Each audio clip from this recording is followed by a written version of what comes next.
And for more, we're joined by Evan Laksmana, Senior Fellow for Southeast Asia Military Modernization at the International Institute for Strategic Studies. Evan, thank you for joining us. Now, China and the Philippines now sparring over coral damage in disputed waters. How will the new case further strain ties between the two sides that has just earlier this month agreed to diffuse tensions? Well, quite frankly, this latest report is perhaps, to put it simply, is a drop in a big bucket of disputes.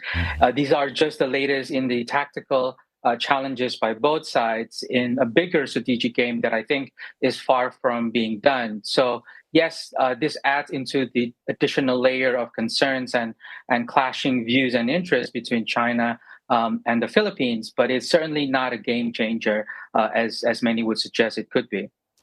Now, how important is it for China to remove the grounded Philippine warship from the Second Thomas Shoal?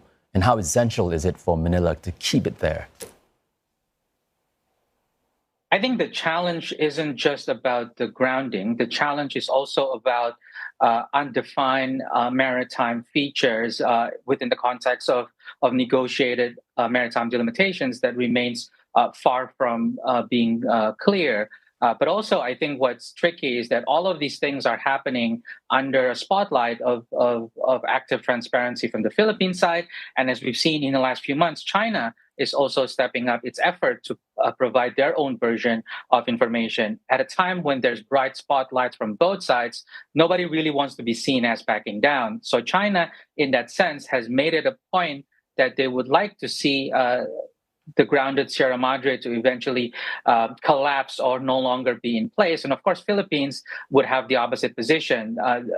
The issue, I think, is not whether or not the Sierra Madre holds. The issue is whether or not China and the Philippines can work out a peaceful effort and a peaceful mechanism to manage the tension without moving into a spiral of escalation and eventually armed conflict. Now, the Philippines recently signed a reciprocal access agreement with Japan, allowing deployment of troops on each other's territory. Does that help to stabilize the situation, or does it complicate matters? I think it's neither, in the sense of improving defense relationship between Japan and the Philippines. That's obviously a step in the right direction, but it's not going to be a game changer in terms of deterring China from engaging in its gray zone activities or coercive tactics against the Philippines, nor on the other way around. It would actually improve Philippines' chances of actually getting China to back down from their demands to take down the grounded Sierra Madre. So, in some sense, yes, it is important to demonstrate that the Philippines is growing its defense partnership, not just with the United States, but it is too soon to assume that this will automatically deter China from engaging in its current coercive tactics. Now, back in 2016, the Permanent Court of Arbitration has already rejected Beijing's claims over large parts of the South China Sea. But China has rejected the ruling. Can the Philippines turn to a higher authority? Will another legal route just be a dead-end road? I think at this point, the ruling of the UNCLOS tribunal in 2016 has certainly reached the point of invalidating many of China's claims under the Nan-Dash line. The issue is, this is it. How do we make sure that the ruling can be used and applied not just by China and the Philippines, but by other states as well? And as we've seen, some of the rulings, parts of the rulings have been used by different claimant states in submitting their own maritime delimitation documents and processes. So in that sense, there's nothing that China can do to stop the ruling from being used as part of international law. But the issue, again, of getting China to back down on some of these claims is not a problem of international law.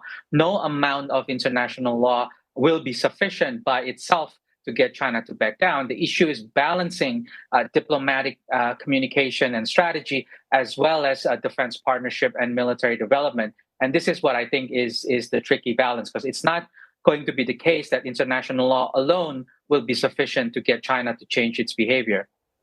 Well, as you mentioned, there are other claimant nations, but it seems the flashpoints are all surrounding the contested areas with the Philippines. Why is that? I think it's certainly the case, the acute sense of insecurity between both Philippines and China around the South China Sea is certainly higher compared to what we see, for example, between China and Vietnam or between China and Malaysia. Now, we can debate about whether or not the flashpoints between Malaysia, Vietnam, and China are more manageable and muted and less, being focused on because of the lack of transparency initiatives in those areas. But I do think it is certainly the case that China is also concerned with regards to the growing alliance between Philippines and the United States. And the swing, I believe, under President Marcos has certainly caused alarm, perhaps in Beijing, if we consider the fact that Philippines is also clearly very nearly located to Taiwan. So in any future contingency that might involve Taiwan would certainly impact the Philippines as well. So I think the concern is perhaps unique to the Philippines because precisely of its alliance with the United States that I think have grown by leaps and bounds over the past year or so. Well, thank you so much for sharing your insights, Evan Laksmana, Senior Fellow for Southeast Asia Military Modernization at IISS. Thank you.